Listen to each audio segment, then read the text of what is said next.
attorneys, Marina and David Quadra, for a legal eviction and property damage. Court come to order. All rise. Have a seat, everybody. Hello, Judge. Case 2072, Burroughs versus Quadra. Thank you. You're welcome. Mr. and Mrs. Quadra, you were living in a home, in a house? Correct, a townhome. That you didn't own. And for how long had you been renting that home? We did not rent out the home. How long, if you didn't own it, then you were renting it? We rented it for 2 years, Your Honor. It gets scarier if you have a fixed position in your head so that you're not listening to my questions. Do you understand? Yes, Your Honor. When did your lease start? July of 2020. And when was it to terminate? It was terminated August 1st, 2022. And it was terminated by an eviction? Correct. And you were evicted because the landlord said that you sublet the apartment to these people and their family? Correct. And they were people who you knew, both in the military? Just him. What do you do? I'm a federal employee. And you? I'm active duty, ma'am. But you knew each other from work? Correct. Where did you move in August? National City, Your Honor. How far is that from your prior residence? It's about 30 miles south, Your Honor.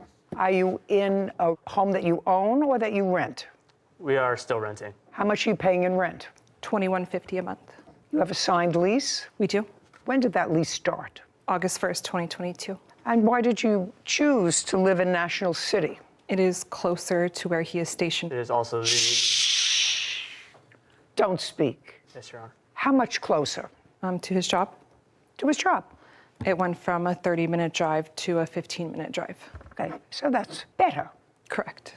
You were evicted. You were served a notice of eviction on what date? They let us know a month before August. They gave us a 30-day notice. Now, did the plaintiffs have any furniture in the home that you were evicted from? Prior to us being evicted, yes. Yes, prior to your being evicted. And what furniture did they have? 2 dressers and a bunk bed. Anything else? That's as far as furniture. And what furniture did you have in there prior to being evicted? A full living room.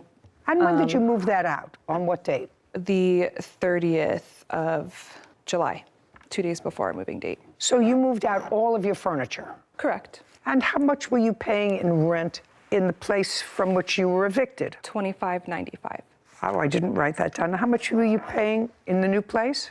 The place we are in now, $21.50. So you're paying less rent? Correct. It's substantially smaller. And substantially closer to his place of employment? Correct. Good. Now, do you want to tell me your version of how they came to be living in your house? We received a call one night. It was very late, 10 p.m. Robert was very upset, crying. He had nowhere to go. He? Correct. Robert had nowhere to go, and Kelly was asking for a divorce. He asked if he could crash on the couch. We have a toddler at home, so I asked him to sleep in our guest bedroom instead of the couch. Okay. He stayed that first original night, and the next day he needed to job hunt as he was jobless. We offered to watch his child. He looked for the job and he came home. He asked us if he could stay for a while in that guest bedroom until he got onto his feet with the job. He offered money to just help out with utilities and How much?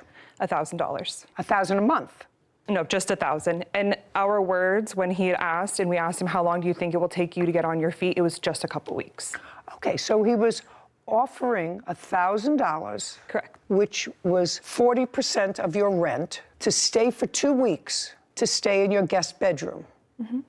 Pretty decent. Did he give you the $1,000? He did. And he gave you the $1,000 on what date? He gave us the $1,000 on May 29th. And when did he start staying there? He started staying with us May 21st. Then what happened? He stayed with us for about a week. Everything was okay. He job hunted. I helped with the child. Within this week, he confided in us that he wanted to work on his marriage with Kelly. He did not want the divorce. It was something that she had asked for. They wanted to work on it together and had asked if Kelly could come around to stay with him and the children and work on their marriage. When he moved into the guest room, did he take the children? Did he have the children with him? He did, but it was just on certain nights. They were sharing. And then he asked if Kelly could come as well. Correct. The wife. And what did you say? Why couldn't he go home? He could not go home due to their relationship with her parents. Their parents. Oh, she was living with her parents. Correct. And they were both living with her parents. Correct. So he said, I can't go home. We want to work on the marriage. Could we come and stay here with you? Correct. They have 2 kids? They have 3. They have 3 kids, and how many dogs? 4. 4 dogs. So far, you get 4 stars if you let her come. I wish it would have worked that way. No, You understand that that's where I'm at so far. Yeah, of course.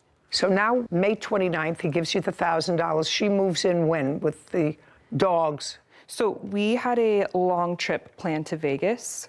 We let them know that after we had left, she could come stay while we were gone. What month? June? June, correct. How long were you away? We were away for 5 to 6 days. Well, what was he going to do when she came there with the 4 dogs, 3 kids after 6 days? What was the plan? This was never a plan of, here's a lease agreement you are going to rent from us. It was that's just not my I need question. somewhere to stay. Can they please come for this short period of time until we figure this out? Great. Okay, now let me hear your version of the events. When you went to stay there with your children, you were having trouble with your wife. It's incorrect. Incorrect. What I said was, because I believe her, I believe that you called her and said exactly what she said. She told me. I mean, I didn't have to have Whitney read it back. I believe that that's what you said. So I don't want to hear baloney about school districts. You were having trouble with your wife. And later today, You can't have it both ways. It's a Ms. Dion. complicated case. It's not complicated. It's very simple. You didn't have a written contract. If you had an oral contract, that's one thing.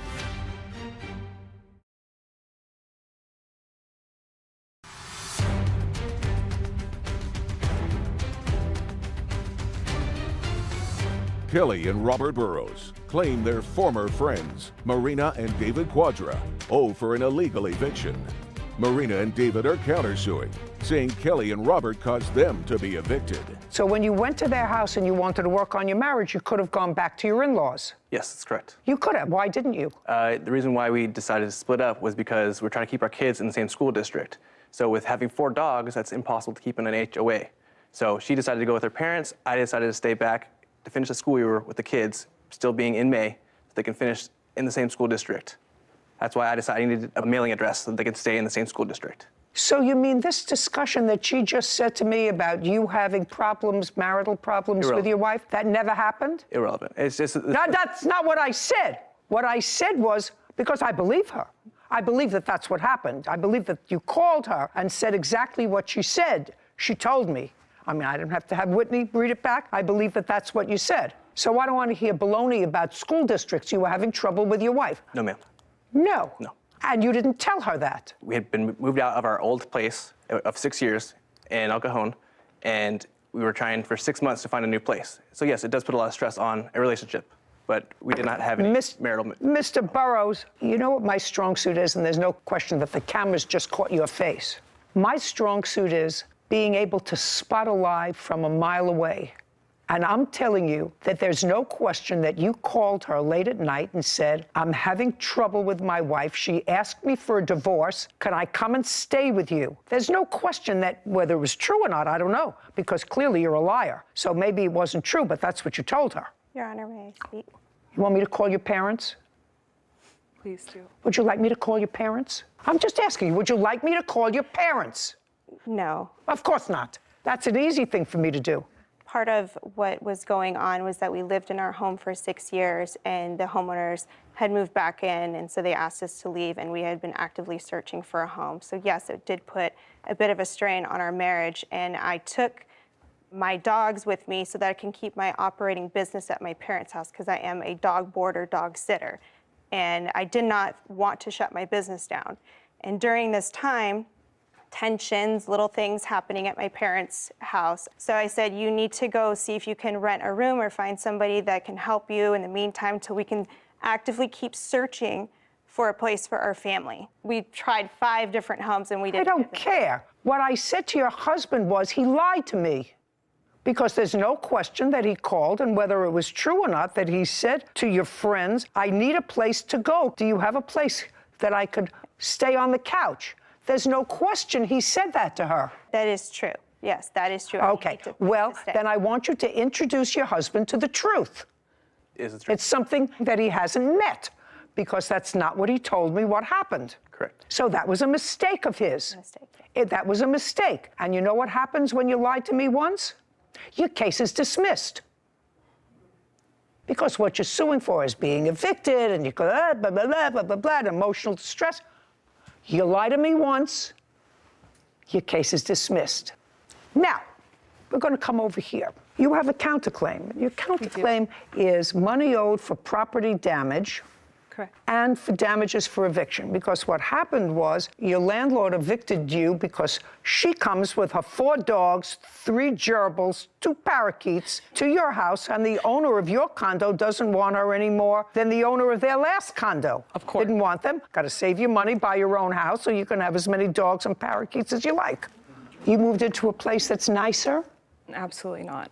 Tell me what the papers said when your landlord notified you of the eviction.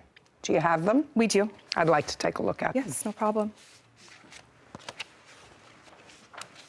There was also in that piece of paper a $250 fine through our HOA from the whole commotion that he caused the day of asking them to leave. Just a second, you were a month-to-month tenant.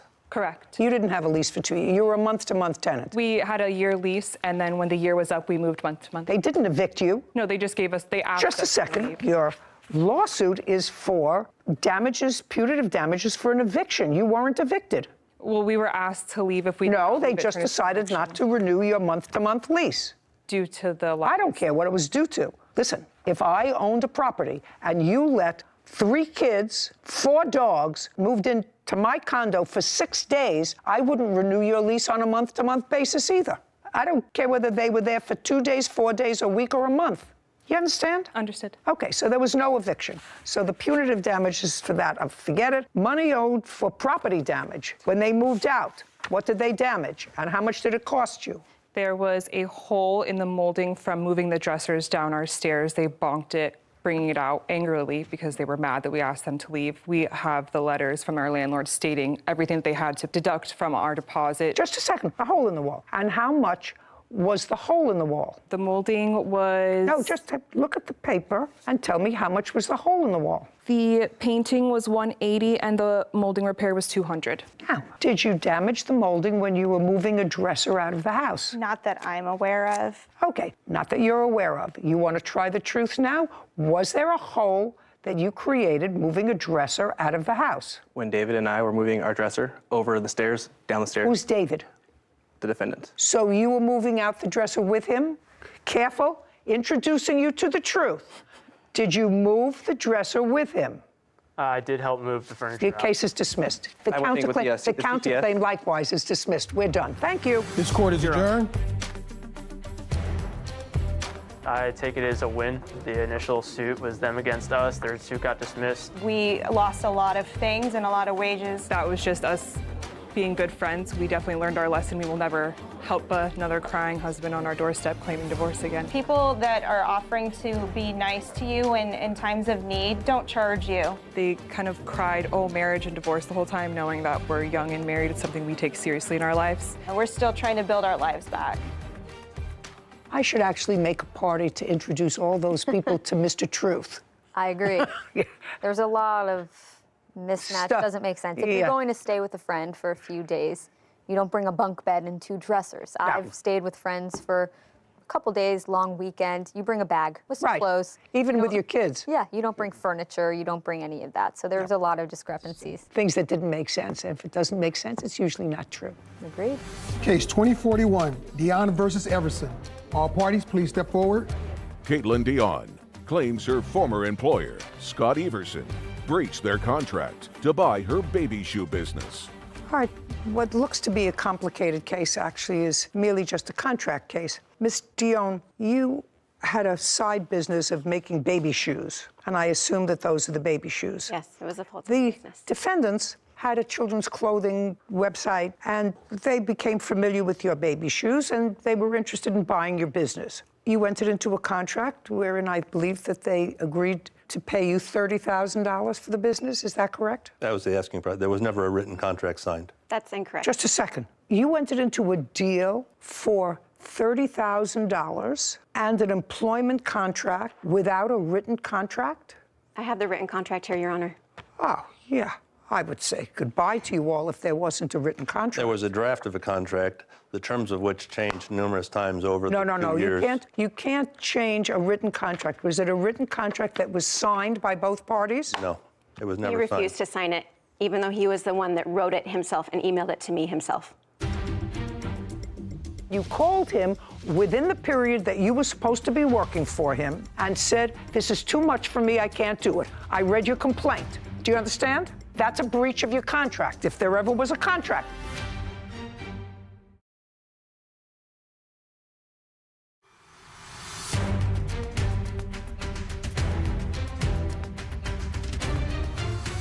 Caitlin Dion claims her former employer, Scott Everson, breached their contract to buy her baby shoe business. Well, then there was never a meeting of the minds. May I see that? This is going to be a much easier case than I thought. That's also incorrect. I have Just audio. Just a second. This is going to be a much easier case than I thought.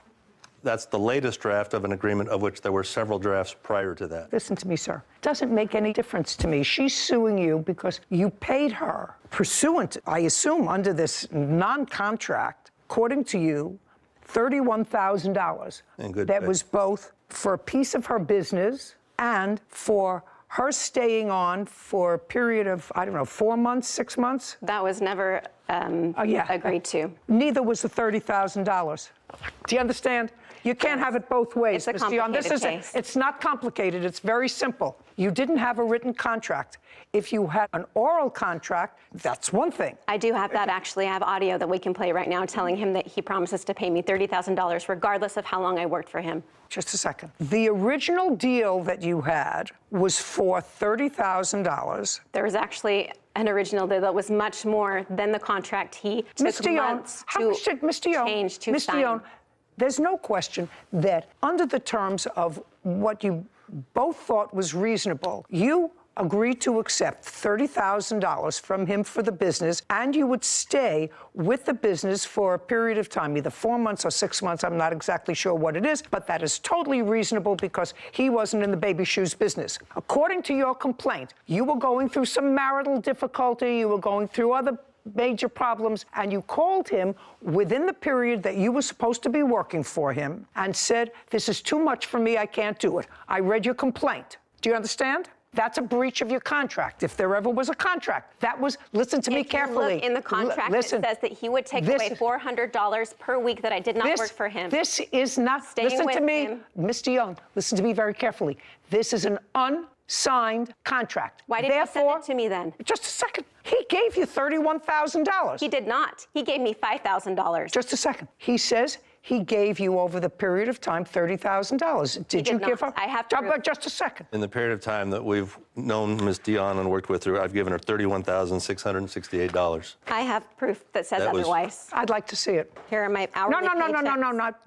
Those are paycheck stubs, of which of the $31,000 she received, that were not $10,000 part of the business purchase price. Listen. No, you're right. That was pay stubs. I have to explain something to you. There was no written contract and clearly no meeting of the minds based upon what you both told me today. What was I supposed to do? I signed the contract and gave it back to him. Then you should have done nothing. If he didn't sign it, you should have done nothing. I was a single mother at the time. Ms. Dion, you have to understand, this is a court. He had all of my assets. This is a court. It's not Dr. Phil. You had no written contract, and if you had no written contract, you had to have an oral contract. I do. No, then you had to have an oral contract, and that oral contract clearly did not reflect a meeting of the minds of both of you. If he didn't sign this contract, and whether it was for your business or for your employment, are you saying to me that you did not receive from him? I'm just curious, because he has the documentation to show me that you did not receive from him $31,000. I have documentation. Sorry, I thought that was a question you asked. That was a question that you did not receive from him. I don't care if it was the business or as a worker, that you did not receive from him during a period of time $31,000. I did not. That's incorrect. I have my paychecks. I have the down payment that he made. I have the installments that he made. Just a second. All of which add up to $31,000. Just a second. Add them up, and I asked you a question. How much was it? Your paychecks and the down payment he made on your business. How much was it? I want to know if it was he said it was $31,000. He paid me $16,666 for my business. My paychecks do not matter. They were not a part of the business agreement. Did you file your case in small claims? That is not a part of my business. Did you file your case in small claims court? Yes. Just a second. Hourly was not a part of the contract. Pay careful attention to me. If you filed your case in small claims court, I'm going to give you an opportunity to go back there. If you think you have I do not. I do not believe that there was a meeting of the minds when there's a contract unsigned for over $10,000. That's absolutely ludicrous. As long as I'm comfortable with the fact that you got paid during a period of time, $30,000, so that you worked and you got paid. The contract for the sale of the business, as far as I'm concerned, was never consummated. I'm going to let you go try to explain your position to a judge in either Superior Court, because I don't think small claims courts hear cases up to $10,000. I don't know where you're from. Where are you from? Correct. It's actually $11,000. Utah. In Utah. Well, go back to Utah. This case is dismissed without prejudice. We're done. This court-in-law, Dalton McDonald, for unpaid loans. Court come to order. All rise. Have a seat, please. Hello, Judge. Case 2082, Smoody versus McDonald. Thank you. You're welcome. Mr. and Mrs. Smoody, the defendant used to be married to your daughter. Yes, Your Honor. And according to what I've read, they were married for about 5 years. Yes. The thrust of your claim is that he owes for a couple of things, for rent and the balance of a truck. That's your lawsuit against him. I'd like to know, do you know the date of their marriage? 3/16/2011. And your ex-wife's first name? Jacqueline. And when did you and your former wife separate? In 2020. And you had 2 children. How old are they now? They are 5 and 8. And who has custody of the children? Dalton has physical, and they have joint custody. Just a second. So he has custody of the 2 younger children? Yes. That's a yes. How long have you had custody of the 2 children? Since July of last year. At some point during the marriage, there was a truck purchased. Yes. Who purchased the truck? Dalton purchased the truck. I co-signed for it. And when was it purchased? Month and year? June of 2017. Was that the only car Yes. that they had? Yes. So that was a family car. Yes. And in 2017, was your daughter working? Yes. So both parents worked. And both parents, I assume, pooled their money and I assume made car payments. Yes, Your Honor. Yes. Is that correct? Both. And then they separated in 2020, and at that time, the children came to live with you. Correct. And you took the truck Yes. by agreement with your now ex-wife. Yes. In 2020, who made the car payments? My husband did. Is that correct? Yes. I made all of the car payments on that vehicle, all of them, from the time it was purchased until we paid it off. Okay, so what you're telling me is from 2017, you made all the car payments. That's correct. Did your daughter and son-in-law make any of those payments? Not directly, but they paid toward the balance of the money that they were. You paid for the truck That's correct. since 2017, since they correct. were married, Yes. with no reimbursement. I took payments out of my daughter's check. Just be very, very careful with me, sir.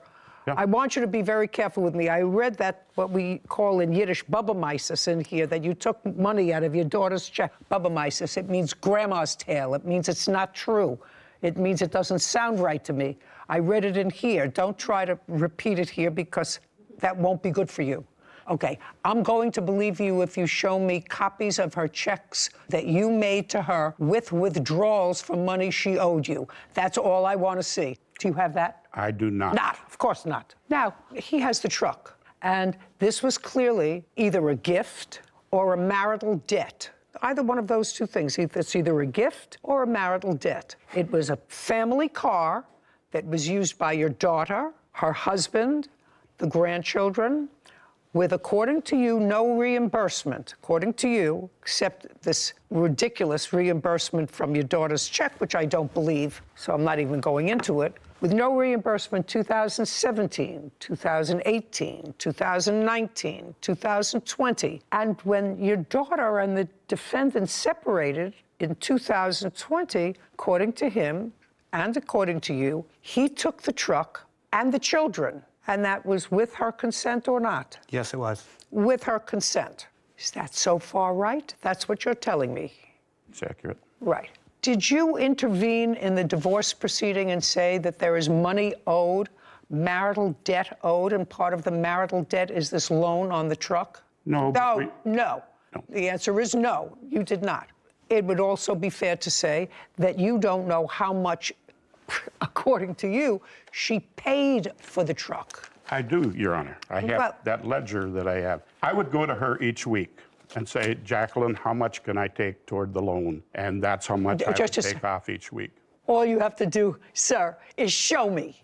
Otherwise, this is a whole bunch of nonsense. Yeah. It's a marital debt. You did not intervene in the divorce proceedings and say, listen, this is a debt that's still outstanding, whatever it is, $2,000, $3,000, $4,000. You didn't do that. Now, the only thing that you can say to me with regard to this truck business is if you had, had an agreement with the defendant in 2017 to pay the truck. And be very careful, because what you've told me is he didn't make any payments to you from 2017 ever. He made some payment. Just a second. Interesting. Show me where he made payments. Did you give him a receipt for payments? No, this is a small town, and It's not a small town, it's a family, sir. It's not a small... I do have the ledger. I'm not interested in the ledger you created. It's self-serving and therefore inadmissible and created for the purpose solely of this litigation and not created at the same time that the event took place. I might even cut you a little slack if you had a ledger, a book with entries in it at different times from 2017 in different ink, with a day, how much was paid back on the loan. I guarantee you do not have that. You have a very nice piece of white paper that you created for me. Is that correct? That is correct. That is accurate. Okay, so I'm not interested in your ledger. That's not a ledger. That's a document prepared for the purposes of litigation. So I want you to tell me what conversation you had and when with Mr. McDonald about paying for the truck. They bought this boat from you. Accurate. And how much did you sell it to them for? $2,500. Did they pay you for it? No, part of that was put on the ledger, and part of it was cash. You know I'm not buying your whole story.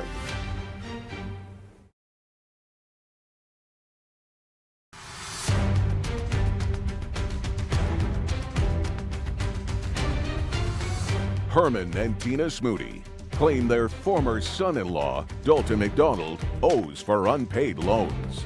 Now, I want you to tell me what conversation you had and when with Mr. McDonald about paying for the truck. That was from the very beginning, because I was paying all their bills. Just a second. I don't care whether you were paying their bills. I understand you were paying all their bills because they came to live with you for a brief period of time because they were evicted for whatever reason, and that was sometime in 2016. Okay. So I understand that you were paying their bills. Well, sometimes that's what parents do.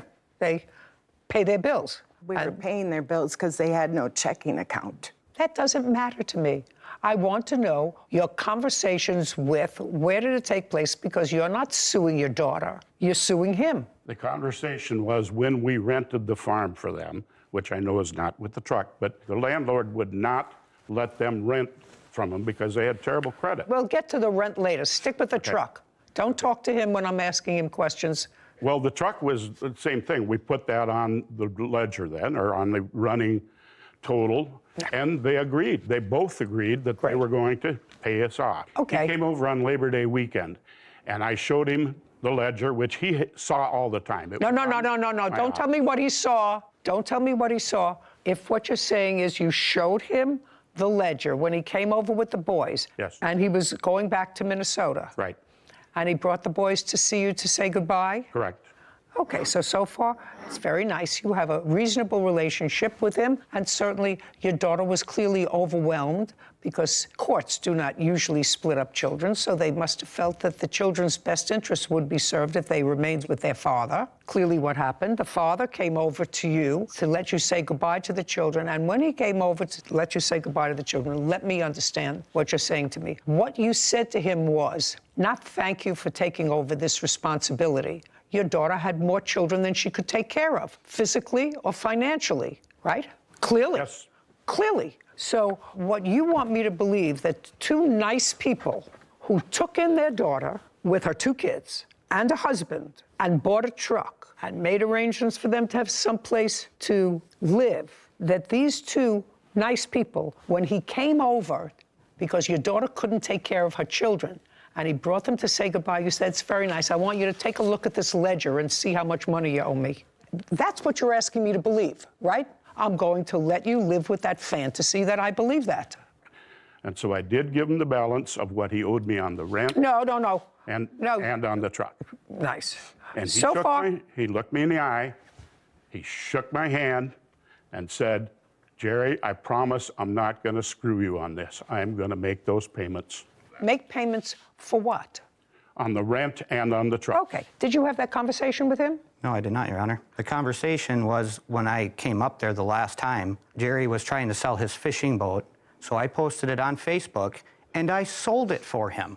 In what month and year? That would have been September of 2020. After selling the boat, he gave me $1,200 for helping him. How much did he sell the boat for? It was $4,700. So that was after you'd already moved? Correct. With the children? Yep. Okay. He helped you sell the boat for $4,700? Just answer my question. No. Did you give him $1,200? No. He bought that boat from me a year prior to that. He had it. So they bought this boat from you? Accurate. When? That would have been in the spring of 2019. And how much did you sell it to them for? $2,500. Did they pay you for it? No, part of that was put on the ledger, and part of it was cash. You know, I'm not buying your whole story. I'm not buying your whole story because what Your Honor, I'm telling you the honest-to-God truth. No, I don't think so. I don't think that I would have sold people who had no credit, who couldn't buy themselves a truck, so you had to co-sign for the only means of transportation that they had, who couldn't pay for their rent, who couldn't pay their bills because of their bad credit. I don't believe this whole scenario about selling them a leisure boat for $2,500. It's mind-boggling that you would think that an intelligent person like me would accept that. Okay, forget the truck. You have the truck now. Yes. Okay. You haven't finished your story with me, so sold the boat, and he gave you $1,200. Correct. I gave him the $1,200 back, which made us even on the truck payment, and he gave me the title. Tina signed it, and then I brought it back to Minnesota and put it in my name. Okay. Who signed it? Tina signed it. My name was on it as well. Your name? Yes. As joint owners with him? Yep. Co-signer. Oh, interesting. In what month did Mrs. Smoody? Yes. Sign over the car to you? The same day that I gave Jerry the $1,200, that would have been in September. Now, do you remember the $1,200? No, it was $1,000 that he paid toward the loan when I sold the boat for him. Okay. And it was his boat that I sold for him. Okay. You did not create this as a marital debt. It absolutely was a marital debt. So I'm dismissing that portion of your claim that deals with the truck. Now, let's deal with the rent. The rent that you're talking about was rent in what property? The farmhouse that they rented. From when to when? 2016, November 2020. And over the years that they lived there as a couple. Yes. The rent was paid to a landlord. Correct. By you. Yes. Is that right? Correct. And they, your daughter and her husband, would give you cash, checks, or whatever to cover the rent. Yep. Yes. And how much did they give you to cover the rent? When we started out, rent was $800, and later on he raised it to $900. We never made it a set amount each week. They gave us what they could. And we've done this before in the past, and they've always paid us back. Well, then you should have sued them and listed all of this as a marital debt in the process of their divorce. So it could all have been... We're handling Jacqueline in another way. You what? We're handling Jacqueline alone. I don't understand what that means. Well, you're saying it was marital. Just a second. Does that mean that you've already served your daughter with a summons? Not yet, no. Of course not. Of course not. And you did know when they were divorcing. Yeah. You did know when they were divorcing. I'm not buying anything of this lawsuit, most of which, at least the rent part, is totally stale. I'm just curious, Mr. and Mrs. Smoody. Somebody wants to answer this question for me. Mr. McDonald has custody of your two young grandsons, who I assume that you were close to because they lived with you in your house. And you seem like live with us.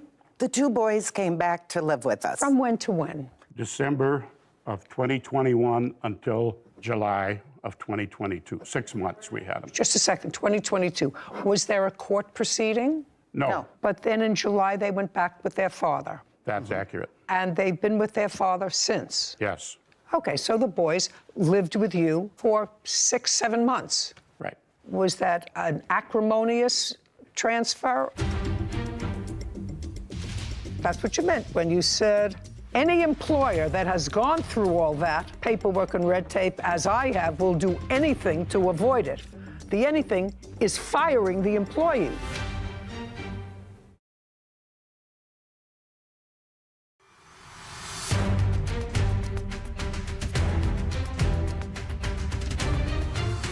Herman and Tina Smoody are accusing their former son-in-law, Dalton McDonald, of refusing to pay back loans.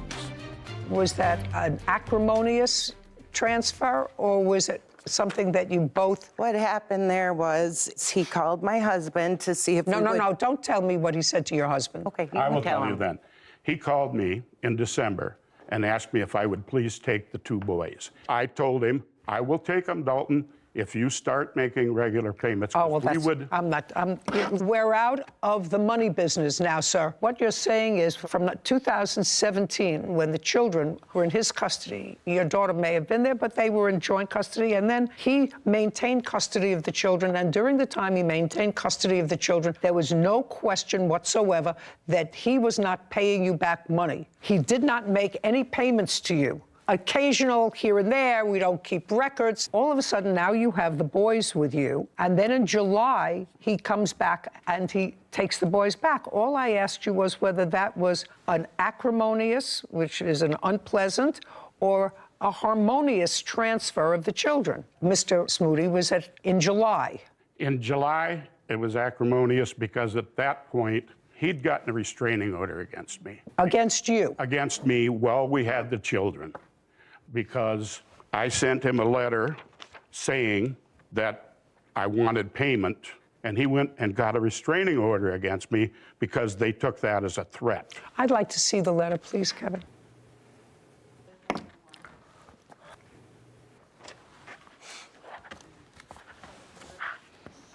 And this is what needs to happen moving forward. That's correct. You need to mail me $200 on the 1st of every month and $200 on the 15th, starting March 1st, 2022. If I do not get these payments on time, the following will happen, which is, you could say, I'm going to sue you, right? I'm going to sue you, but that's not what you say. You say, I will go to your boss and talk to them about garnishing your wages. Any employer that has gone through all the paperwork and red tape, as I have, will do anything to avoid it. So that's a threat. What you're saying is, I'm going to call your boss and tell him that I'm going to sue you, and then your boss is going to have to go through all the red tape of what it means to have a garnish on your salary. You have to go through accounting, and they have to deduct it. And no boss wants to do that, which is in effect say, so either you pay me or your boss is going to fire you. That's what you meant when you said, any employer that has gone through all that paperwork and red tape, as I have, will do anything to avoid it. The anything is firing the employee. The only thing that... You can legally fire somebody. Just a second. Whether you can legally fire them or not, that's what you were threatening. That's what that said. So we got an order of protection against you. Correct. And? Then I didn't fight it because I didn't anticipate having any conversations or contact with him. When you wrote this letter... Yes.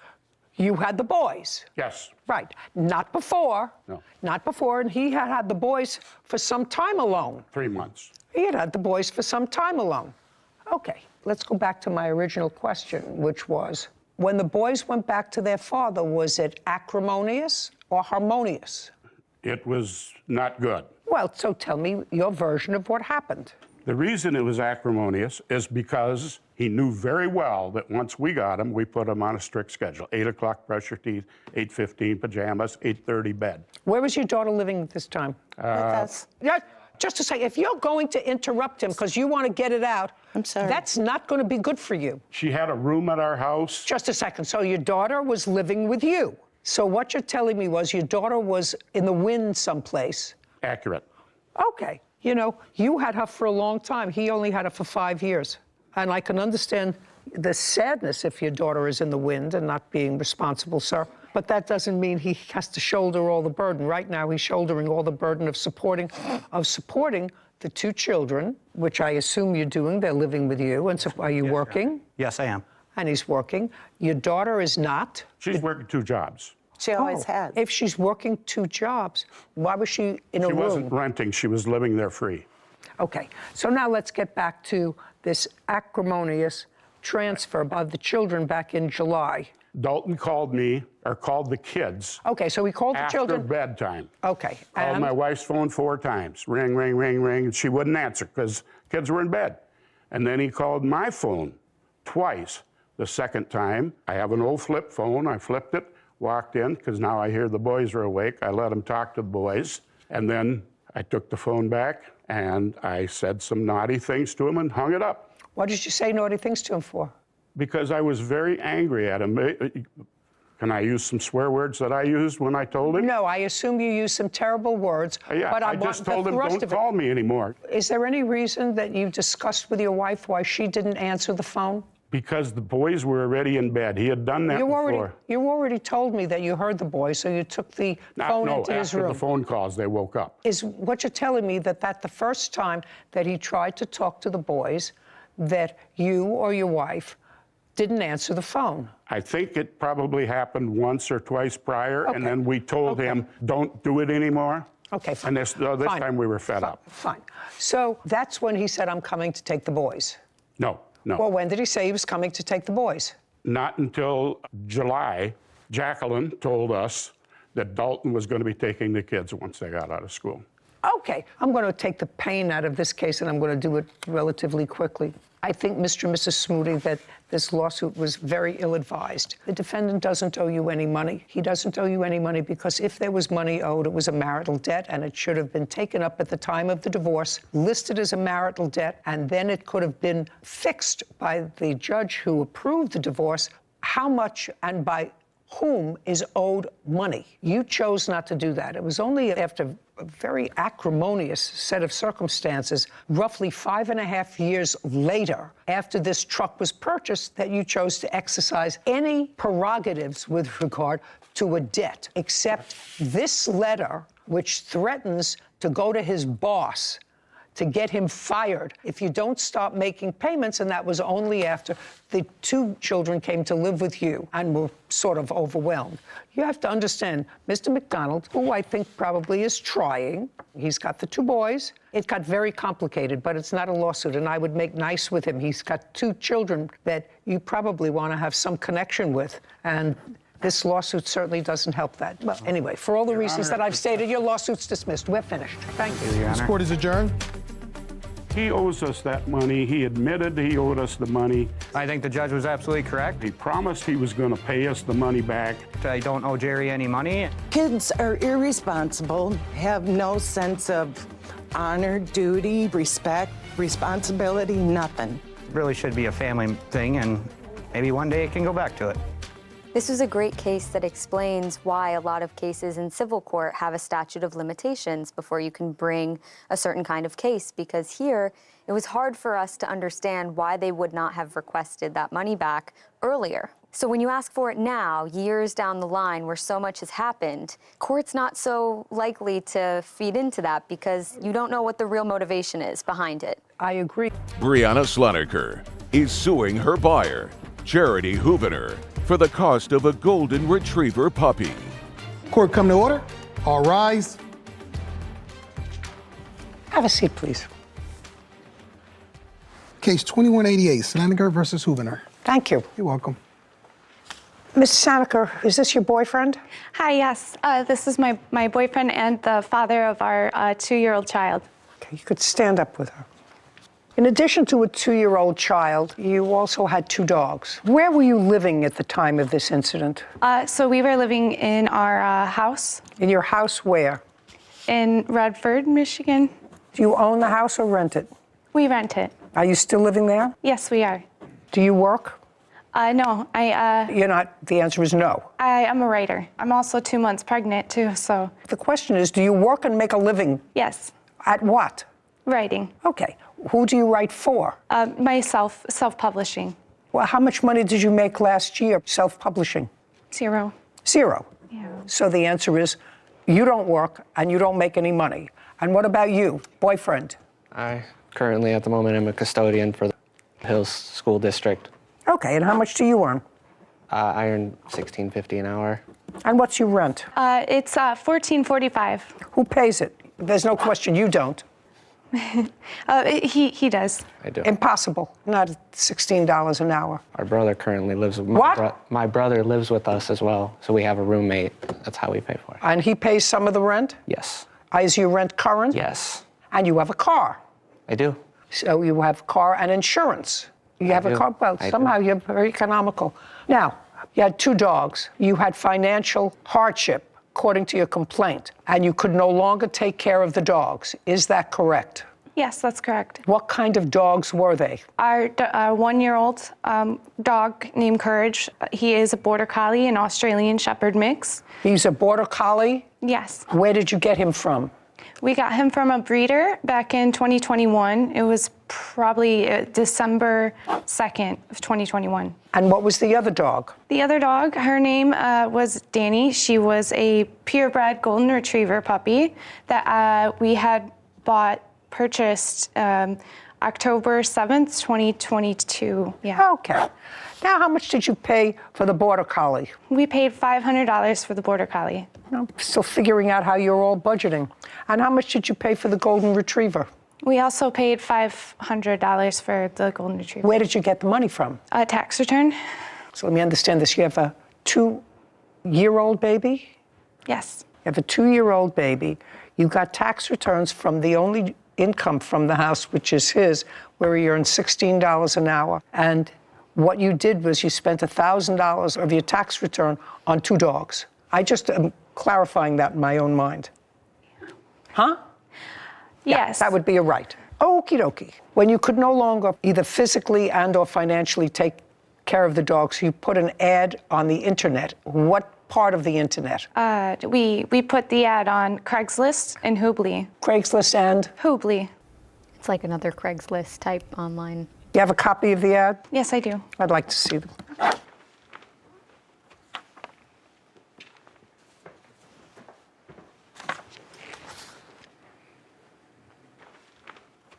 Okay, so you put ads for both dogs. One, you said small rehoming fee, not a breeder, needs a new home, call for details. The other is the 1-year-old Border Collie, Aussie mix, and you had rehoming fee of $200. Yes. Okay, this says absolutely nothing about fostering short term, you get the dogs back, nothing. And no other criteria in here. Yes. Nothing. So this is your complaint. The defendant answered your ads. You brought the 2 dogs over to her. She gave you $100. Yes. Yes. You left the 2 dogs with her. You were on your way back to wherever you lived, in the car, and according to you, you had a change of heart. Yes. Yes, Your Honor. And you called her and you said to her, we're coming back. Yes. How long did that process take you? It was within the 2 hours we had left. So within 2 hours, you called her and said, I changed my mind. Yes. And what did she say to you? She had said that she had given the dog away. One of them? One of them, yeah. Okay. She said, I gave the dog away. Did she tell you to whom? Did she tell you what circumstances? Did she tell you? She said that she had given the dog to a lady named Cindy, and she mentioned that she gave this Danny to... You have text messages, is what you're reading from text messages? Yeah, yeah. I'd like to see it. Okay. Yeah.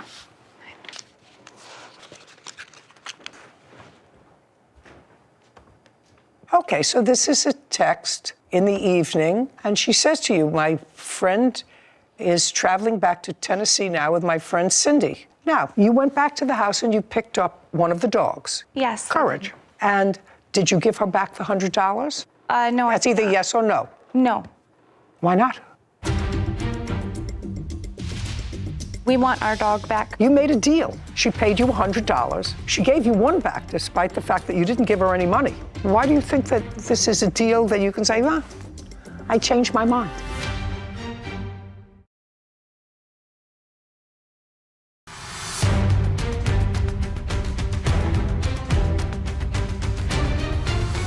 Brianna Sleneker claims her buyer, Charity Hoovener wrongfully gave away a golden retriever after promising to keep the puppy. Now, you went back to the house and you picked up one of the dogs. Yes. Courage. And did you give her back the $100?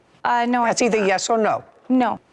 Why not? Because she kept the other dog, Danny, which was a purebred golden retriever. The condition was to have both dogs together. Okay, show me where that is. Show me something in writing where that was a condition. It certainly wasn't in your ad.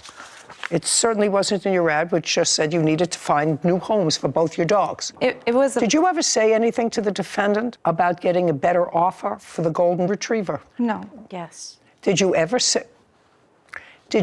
say anything to the defendant, either on the phone or in a text, that you believed that you could get more for the golden retriever because you had paid $500 for it as a puppy? This was just a couple of months later. It was still a puppy. I'm asking you, did you say anything to her about being able to get more money for her? No, I did not. We want our dog back because of our other dog, Courage. And what makes you think you can have the dog back? Well, you made a deal. She paid you $100. You took the $100. You didn't return the $100 to her. One of the dogs was already rehomed to yet another person. She gave you the dog back. She gave you one back, despite the fact that you didn't give her any money. Why do you think that this is a deal that you can say, well, I changed my mind? What makes you? Because it was in a verbal condition to keep the dogs together. Absolutely not.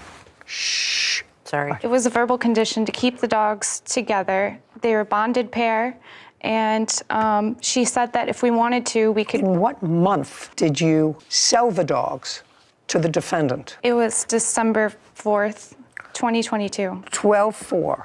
Now, you got, according to you, the golden retriever in October of 2022. So you had, at most, the dogs together for 2 months. Yes. Yes. Well, that's not a bonding experience. How old was the golden retriever? She was 2 months old when we got her. So she was 4 months old? Yes. Well, you certainly could have gotten more than $100 for her. She must have been really desperate for that $100. I really just want my dogs together. Well, they're not together. Then you should have thought of that before you put ads here. You changed your mind. That's it. You changed for whatever reason. You felt sad in the car going home, or she's going to tell me that you had a conversation with her that involved money. No. I'm ready. All I want to know from you at this point is, and it's really not dispositive of this case, but it was in your answer. Did you ever have a conversation after she dropped the dogs off about money? Yes. Tell me about the conversation. When was it? Was it in the car? Or it was by my door, by my side door. When? At what point in this? When they came back? Or when they came back, she said, I got offered a lot more money for this dog. I think you're a scam artist. Yeah. And I want what's due. I want the rest of my money. What the rest of your money? No. I don't know. No, Your Honor, no. Never said that. Yes. She got offered more money, Your Honor. She certainly could have gotten more for this golden retriever. She certainly could have gotten more money for the golden retriever than the $100 that you gave her for both dogs. Yes, for both. But she accepted the $100 and she never returned the $100. That's it. Finished. What? Your Honor, I wanted to keep Courage, and my friend here, Cindy, took Danny. Oh, so you have the other dog? I do, yes. I have the other dog. Well, step up. So you were going to Tennessee? Yes. Yes. Okay. Tell me about the conversation that you had with Ms. Hovener. Yes. On the date that they dropped the dog off. Okay. She had called me and let me know that first of all, I believe is her name, was going to drop the dogs off. When did you have this discussion? That was on the 4th, on December 4th, 2022. She called me, I would be guessing, I don't know, I'm going to say maybe 5 in the afternoon, and told me that, I think her name's Brianna, was going to be dropping the dogs off. For $100. For $100, and she asked me do you have, $100? And I said, well, sure. So you gave her $100? I gave her $100 to give, yes. Brianna. And I was waiting, and she was running just a little late. We was going to Tennessee. We had to get diapers and stuff. So I left $100 with Charity, and I said, just in case she comes while I'm gone, you have the money to give her, and I'll come back when, we're done shopping to get the dog. Okay. Now, when had you discussed with her the $100 for both dogs? Over the phone, Your Honor. Tell me about the conversation. The conversation went, we had discussed the 100 for both Courage and Do you have Danny. that in texts? Yes. I'd like to see it. Not all of them, just not all of it. Just the one that she's asking about. Yeah. How is the dog? She's doing really good. Yeah, I got her to the vet. She's growing. Oh, she 2 weeks ago was her last shots, and she's already 41 pounds. She's just growing like a weed. Yes, yes. Okay, I'm going to read this to you. I am trying hard to come up with $100 more, dear. I have 100. And you respond to her, okay, we're just going to have to feed them bread until somebody buys them. Then she answers you, I will come up with the rest. You were just feeding these puppies bread? What's changed in your life financially that you think that you should be able to stretch your budget to feed so far a 40-pound dog and the other one? What's changed? Nothing.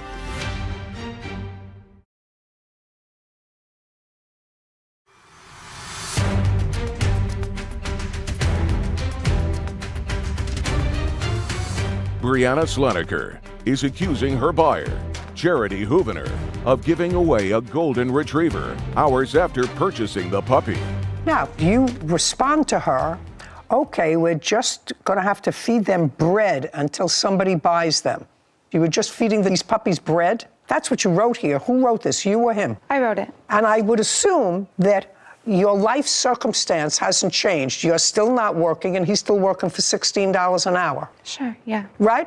Yes. And at that point, back in December, what you said was, I can only afford, in effect, I can only afford to feed them bread until somebody buys them. What's changed in your life? What's changed in your life financially that you think that that you should be able to stretch your budget to feed so far a 40-pound dog and the other one? What's changed? Nothing. Ridiculous people. I was jobless at the time. Kenyon was jobless at the time, Your Honor. What? Yes. He was jobless in December. Yes. You still took your tax returns and bought a dog for $500. Duh.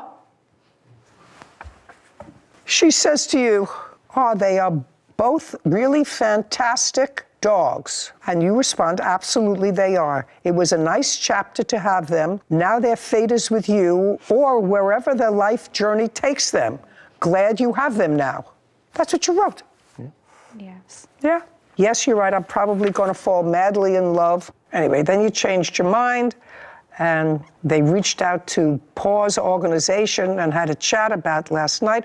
Your suspected buyer is being rude to us, and we want our dog back. What's a Pause Organization? What is that? When we had met her at her house, I was a little uneasy about giving her the dog and taking into consideration the area we live in Metro Detroit. There's a lot of dog fighting there, so I had to be sure that she was trustworthy. So she had mentioned to me that she is a part of the Pause Organization, which is a animal-friendly organization. Okay. Oh, yeah. You say, now you want the dog back, and you say, option A, you pay us our asking price for the dog. What was your asking price? This is after you already got the $100. Okay, so now, after you got the $100, left the dogs with her, what was your asking price? What was your asking price? The value of her. What was the asking price? It's your words. I'm a little confused, I'm sorry. Option A, you pay us our asking price for Danny. Or option B, we call our lawyers and take you to court. Yes, I at the time wanted her to pay the remaining balance of Danny, how much we had bought her for, $500. So you wanted more money for the dog? Yes. Okay, well, you can't have it. You've already made your bargain. Your case is dismissed. We're done here. Thank you very much. This court is adjourned. I think that there's a lot of evidence, a lot of things that was left out and unsaid. I thought the judge's decision was fantastic. I just feel like everything wasn't said properly. That's probably on our part. I don't think it was necessarily fair, but that's her decision. Cindy and I wanted the best interest in these dogs. It just didn't feel right, so immediately we went back to get the dogs and keep them and bring them home. It was about money. Just stick it out next time. You know, don't trust everybody. I just feel as if these dogs were not taken care of. I hope she does have a good home. You know, the sadness of that whole case for me, Sarah, is the mindlessness of these two young people. I don't know where they got the $500 during that 2-year period, an extra $500 to pay for each dog. Mm-hmm. I can only speculate. When I speculate, I say to myself, based upon my common sense, neither one of them look like they're robbing a store. No. So I have to say to myself, you know who bought them those dogs? The president. Because the only time you get that kind of chunk of money was it your stimulus or extended something. But even if it's extended unemployment, because he was unemployed, you have $1,500 a month in rent, you have a car, you have insurance, you have a 2-year-old baby. What kind of thought process goes into buying 2 expensive dogs? And Want a big dog? dogs. And big dog. Well, one of them was a big dog. One of them was a substantial sized dog. Then you have a 2-year-old baby and you're going to feed the dogs bread. So what do? You have another baby. That makes sense. Makes perfect sense. And I guess I get so excited about it because based upon my history, it's always the children that end up suffering. I knew you were going there. And it's true. Yeah. You're feeding a dog bread and think that that's an appropriate way to take care of an animal and trying to get it off your plate. The first thing I would be doing is making sure I didn't sign up for another child financially, responsibility-wise. Yeah, well, what are you going to do? Cut the baby's formula with water so that you can stretch it? I mean, they both look like they could use a good meal. I don't understand. I just don't understand the thought process. And it's always the innocents that suffer because even the dogs are innocents. Clearly, the babies, but clearly the dogs are innocents. You know, they just want to be fed and have a home where you're not a 4-month-old puppy eating bread until they can find somebody that can give them something more nourishing. It's absolutely outrageous and irresponsible and tragic. That's what I think. Life isn't getting any different from what it was 40 years ago. It just stays the same. Well, at least the golden retriever is in a good home, goes to the... Gabriel is suing his former friend, Lawrence Sr., for money he gave Lawrence to run a boys' basketball team. Court come to order. All rise. Have a seat, everyone. Hello, Judge. Case 2167, Gabriel versus Senior. Thank you. You're welcome. Mr. Gabriel, it's always exciting for me when I find a case that I can't relate to based upon my own personal experience. And this has to do with sports. Yes. And those people who know me know that I'm really a non-functioning American when it comes to sports. I understand baseball, but nothing else. However, I have a little bit of experience with people. So you have a son, that would be you. Could you stand up for a moment? Who's tall, now you can sit down, and who likes to play basketball. Yes, Your Honor. And he's been playing basketball for a long time. Well, most sports stopped at the start of the pandemic. And he was playing for a team. Yes, Your Honor. I know that I'm going to get fuzzy on this eventually. So far, I'm holding up okay. So he was playing for the team. The team closed down, as did most other things. And the pandemic is sort of winding down, and sports are coming back. And you wanted your son to play basketball because this is your senior year in high school? No, I'm a freshman in college, Your Honor. Last year, so this happened last year? Yes, I was a senior. So this happened last year when he was a senior in high school, and you wanted him to play because he enjoyed it and because you thought somebody would find him? A scout? Mostly the enjoyment, but there's always a chance for the scout. Okay, and you know, you're his father, and fathers always think that their sons are uber talented and maybe can be one of those quiet self-starters who turns out to be the hero on the basketball court. I have a grandson who plays baseball, and he plays baseball pretty well.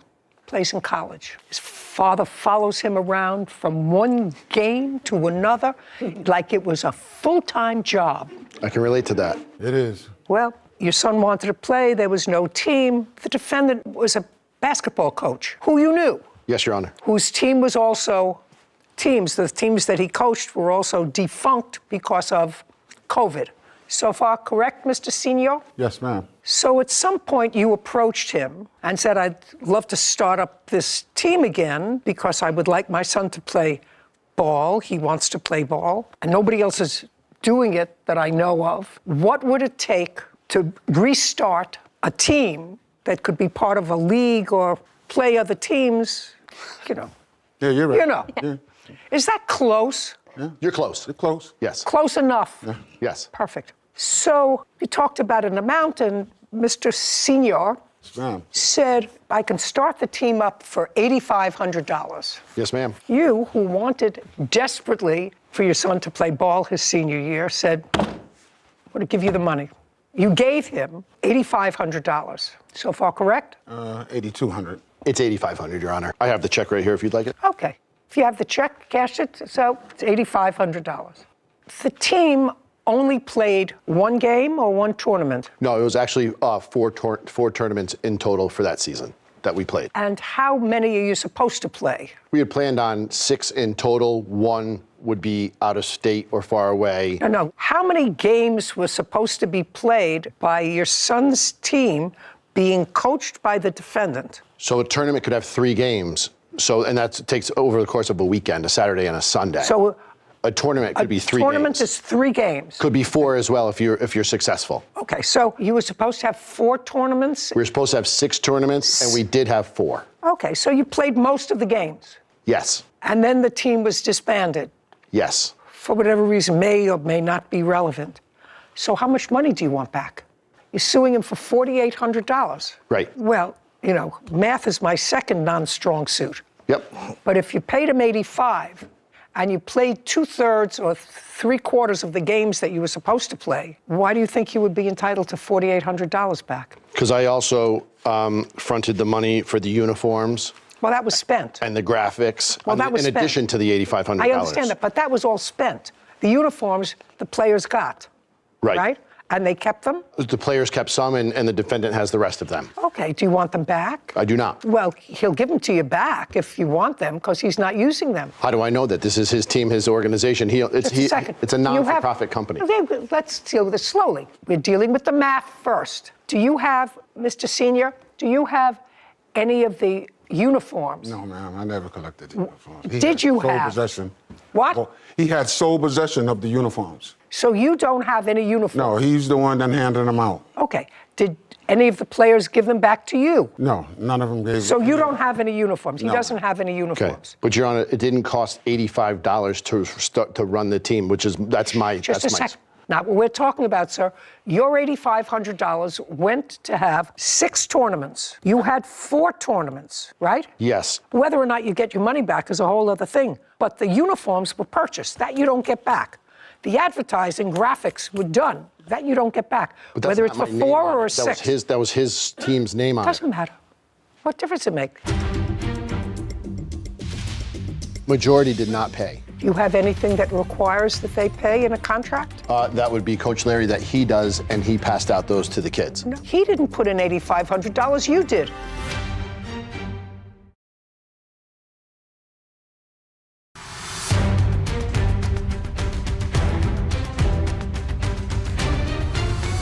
Jason Gabriel claims his former friend, Lawrence Sr.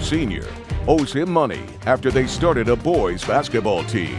Now, can you tell me why the tournaments were cut short, sir? There was a number of reasons, Your Honor. One of them was right from the start, both me and my other son tried to discourage Mr. Giamni about forming a team of that age group. Okay. I don't want to get back into that, sir. You took his money. You played 4 out of the 6 tournaments. How much were you paid to coach out of this $8,500? I wasn't paid anything. Did you It's more of an administrative cost. What administrative costs? Scheduling tournaments, gyms, gas, transporting kids that didn't have rides. More than half the team was not supported by their family. At least one kid was Well, homeless. was there an accounting that you asked for, sir? Yes, that was my initial response to Coach Larry. Was yes, he told me $8,500 to start the team. No, I'm asking you an And then I accounting at asked the him- end of the day. I asked him where the money went. Like, could he account for $8,500 in addition to $1,600 that other kids paid to play? That's how I was going to get my money back. It wasn't just, I'm going to give you the money and you go do with it what you want. He told me it was $8,500 to start the team, and I would get my money back. Oh, from what source? The kids pay to join the team. Okay. How many people were on the team? We had as many as 14, maybe 16 come through. To tryouts. They didn't play. I'm sorry.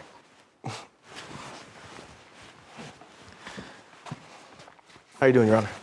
How am I doing? I've been better. You're his son? Yeah, I actually run the Oh, yeah, program yes. with him. Yes. Okay, good. So how many young men were playing basketball? On the team that you're talking about that's in question, I believe there was as many as 10 to 12 that actually came. The numbers vary because we're talking about 18-year-old children that come and go as they please. They don't really want to be that. 18-year-olds are maybe children to their parents. They're not 18-year-old children. When it comes to this, then Well, the when it responsibility part, yeah. I don't know, I'm old, I guess. They're children to me still. Sorry. What I want to know is, did you have a contract with him? A written contract? I did not. You just said, here's your $8,500 and I'll get my money back when the kids sign up and pay their dues. How much do they pay each to join the team? Coach Larry set that number at $600 per player. Is that correct? Yes, ma'am. Can we tell you where that number comes from? Over the years, because we've been doing this for over 20 years, the average cost to run a team for a full season, we averaged it out to be about $600 per kid, because on a 10 to 12 man roster, 10 being the least you should have. How does he make money? We don't make money, I'm sorry. We don't make So any money. you don't make any money, you just do this for the love of the sport? He grew up in a basketball family, he's played basketball all his life. I've been in a sports family, my brother has, and we just love sports. So this is not a money-making operation? Not at all. We probably put in more money than we've made or put out in the program. I'm sorry. Go ahead, sir. Your Honor, I coach high school football.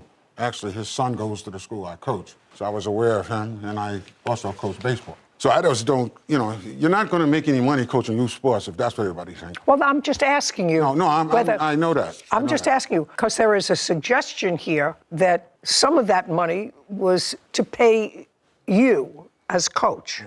And I just want to know whether that is in fact correct, whether any of this $8,500 went to you.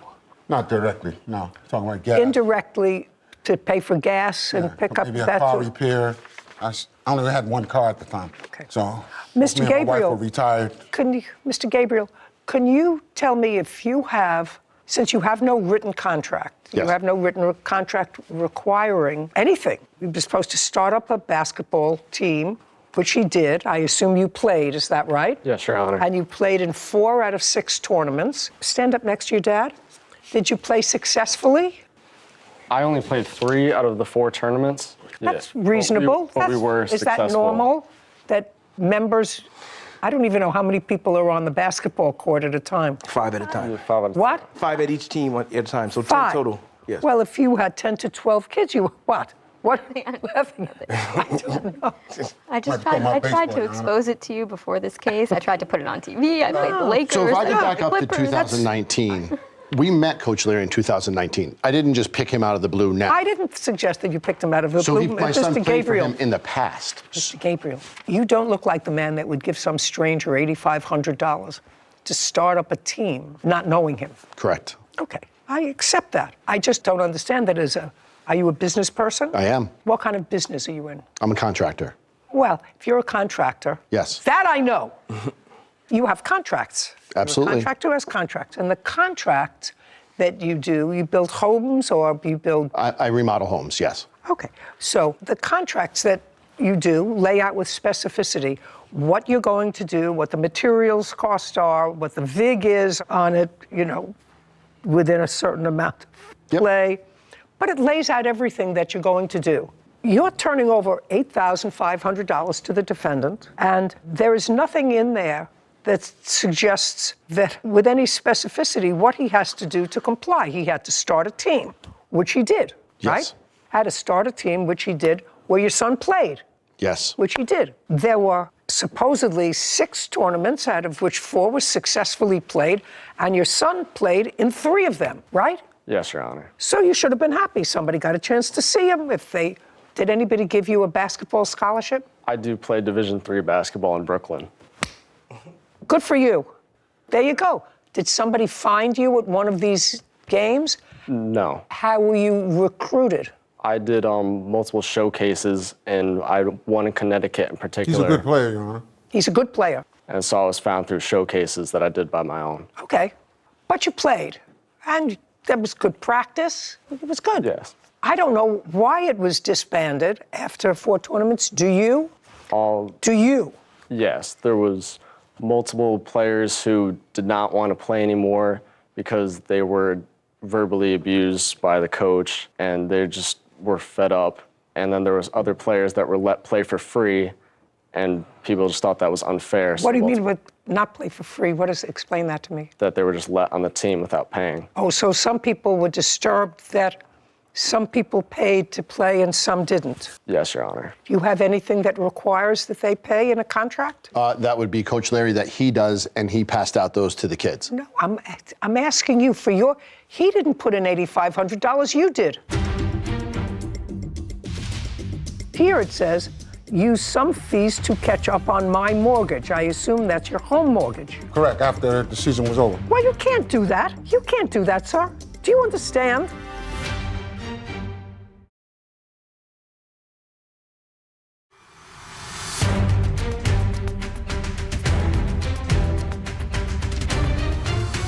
Jason Gabriel is accusing his former friend, Lawrence Sr., of owing him money after their boys' basketball team ended. Go ahead, sir. I put the money to the team. He runs the team. I can't tell him how to run his team. No, would you have a contract, sir, that tells you what your $8,500 was to be used for, and the expectation that you were going to get that money returned to you via fees that were paid to each individual player? That has to be it. And in the event that they don't pay, who's going to pay?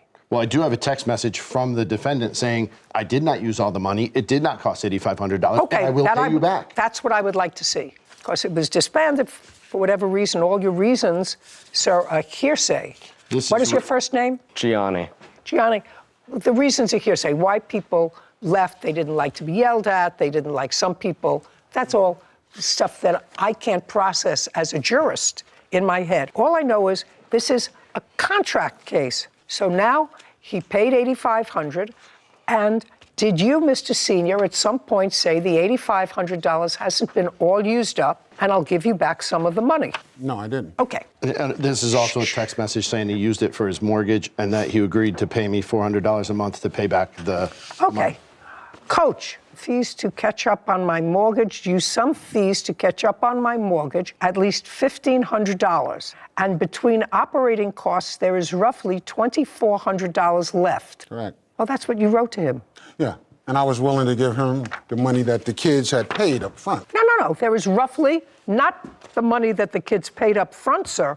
You say to him in your text, after this was all over, because I assume that this is all over after the team was disbanded, there is roughly $2,400 left. So I'm going to have to work out sort of a payment arrangement, if you don't mind, which means you didn't have the money, but it was left over and you spent it on something else. And it's here it says, use some fees to catch up on my mortgage. I assume that's your home mortgage. Correct, after the season was over. Well, you can't do that. You can't do that, sir.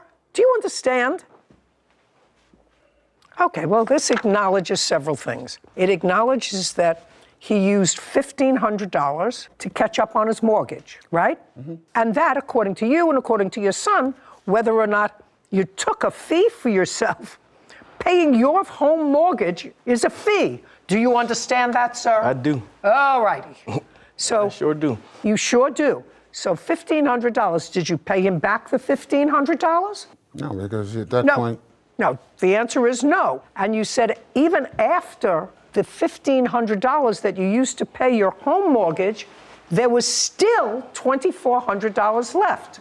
That's what you said in here. That's a yes. Yes, ma'am. Well, then you add 24, and 15 is 009 is $3,900. Yes. Even my rudimentary math suggests to me that that is a Your math is correct good. number. Well, that's minimally what you owe him, your mortgage payment and the $2,400 left. You're suing him for $4,800. Right. This acknowledges $39. Absolutely. Prove to me any more. So I went back to Mr. Senior and I said, I didn't necessarily believe that it cost $5,500 to run the team. I said, so therefore, you owe me $5,000. I said, you need to either get a loan and pay me back, or he said, I can't get a loan. I can give you $400 a month. I'd like to see the exchange. I said, if you're going to give I'd me... like to see the exchange. Just because you said, I think it's $5,000.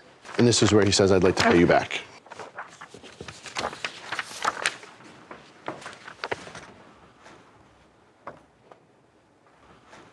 This doesn't say anything about $5,000. And this is where I told him that he misappropriated money that was owed back to me, and that was his response. Just because you said it, he doesn't acknowledge here in his answer that it's $5,000. Silence cannot be construed as acknowledging $5,000. Even the math doesn't fit in. You played more than half the tournaments. So can we see how much the tournaments cost then, please? No, I'm not bothering. That's nonsense. Put something in a contract. You're a contractor. Have a contract.